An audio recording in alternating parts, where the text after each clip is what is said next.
اوی ګلۍ وه راځینه ما کوي جی د ژغ قدرمنې زه ویلوړی ما د یوه پرایویټ کلینیک مخته د اجمل میډیکل کمپلیکس مخته ویلوړی ما دلته یو وړیکی بچی چې کوم دی هغه یې وړی دی هغه دلته په غوښې باندې لګېدلی دی زخمي شوی دی په هغه باندې هوایي ګولۍ لګېدلې دو د کور ولې ډېر پریشان وي او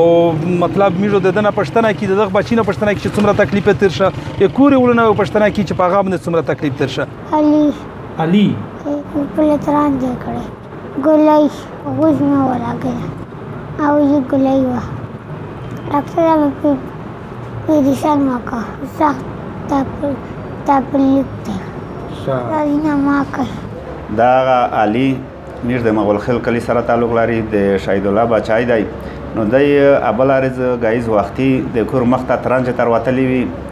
ترانجه یې کړلې نو دا پارز مو خیال دی دوه درې ورو وې چیرې نو هوایي فایرینګ دغه خلک که پارز فایرینګ و نو دی د کور مخته د ګولۍ روغلله بالکل د غوښې څټ ته ولګېده د سپکر نه وتلې وه نور الله پازل کړی و د چې کومه کولمه دو دا دوه ځای پېژا شوې وه نو هغه بیا ډاکټر ایوب چې کوم دی دغه اپریشن هم وکړ نو اوس یې نن څلورم مریض دو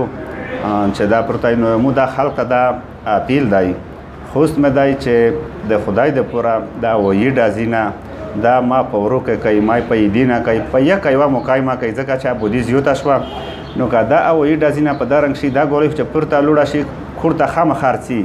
نو دا د خلک د بداو ما ګټئ دا خلک ته نقصان تکلیف ما ورسوئ نو د خدای د پوره د هوایي ډازي نه چې کوم دي دغه هر سړی هر ځون دا احتیاط وکړي دا ما کوي جی د ژغ قدرمنې توس د وړیکي بچي خبرې واورېدلې د چې کوم تره و دی هغه خبرې مې واورېدلې نو سول درته کې مشتر هایو ریپورټ جوړ کړی و د میر چې کوم ریپورټر دی د ژغ نیوز سعید هغه ریپورټ جوړ کړی و هغه سول درته کړی و خلک سول کړی و چې ابودي ګڼه شوې دو هوایي فایرینګ نه ما کوي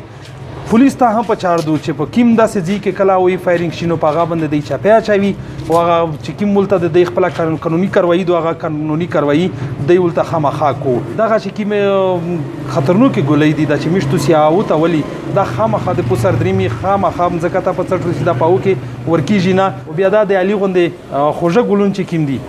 دا باندې د چا زړه شوی و نو بدرنګې خوږه ګلون باندې لایک نور درېمۍ چې مزید نور الیغ دی په دا هوایي ګولۍ د میږ نه خوښ نه شي د کیمرامین سعید وزیر سره AK وزیر ژغ نیوز وانه